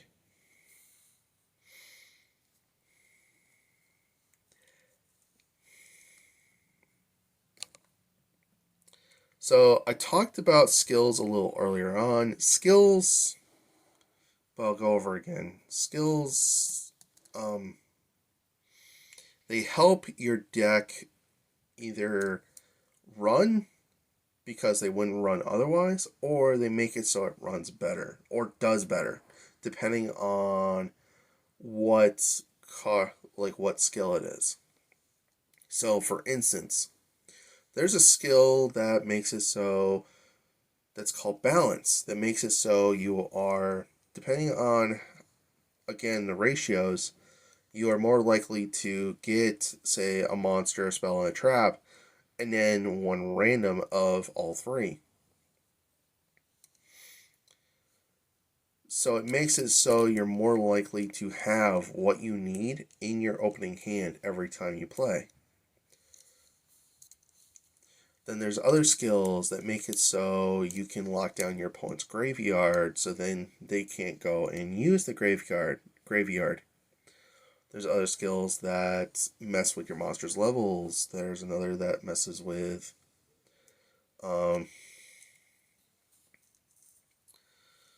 your attack levels.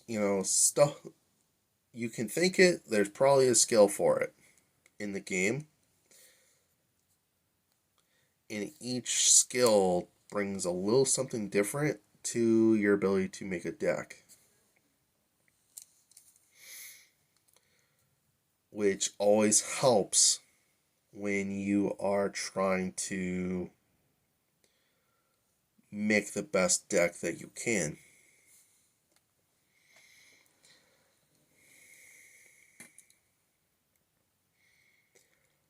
Now, I was going to go into hybrids, but that's a bit more of a more advanced. I'll gloss over it though, just so you know about it and you can go and kind of ask those questions to other members of the communities that you join. Hybrid decks are decks that use more than one archetype. Like right now, Dragoonies are an archetype. So if you go and grab another archetype and mix it in with it, that makes it a hybrid. Now, whether that hybrid is good or not, that depends on really what you've introduced into it.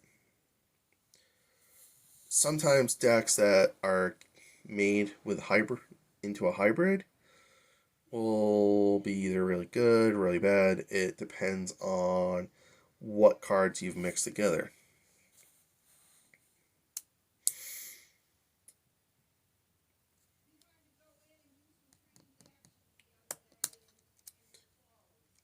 But besides that, hybrids are not something that newer players need to know right away. So don't worry about it too much. But if you do ask somebody in your community, they can give you a lot more information on it.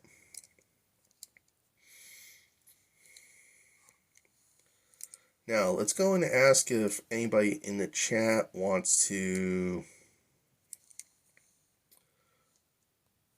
put out any comments themselves on what we've covered, some more, or anything else.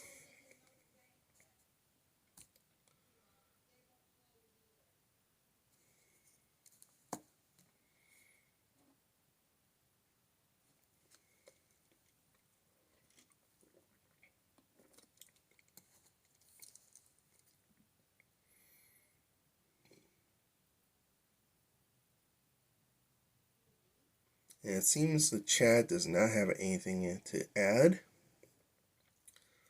So, oh, the best 1321, yeah, says a lot of decks use engines. That is correct. So, in Yu-Gi-Oh! Duel Links, especially, we have what's known as engines. Engines are the main component into making a deck run.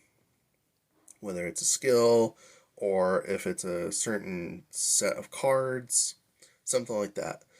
It will make a deck go from possibly having no way to really play because there's no way to start it to suddenly having a way to actually do what it needs to do.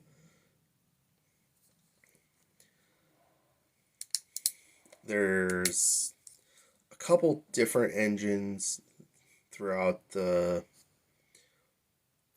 history of Duel Links, but some of them have grown, are older engines that no longer work as well, or ones that Konami, the creators of Duel Links itself, have made unable to be used because they were used too much and were abused. So they finally had to nerf them or ban them, depending on the engine.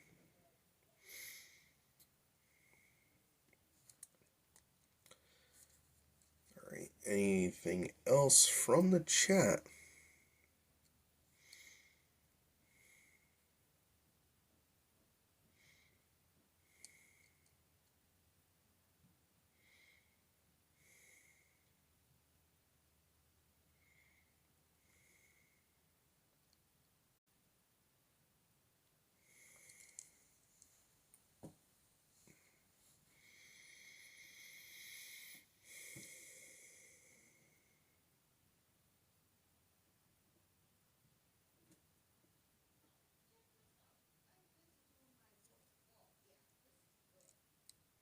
And it looks like nobody in chat has any other questions. Alright, so without further ado, I'm Professor Grimm.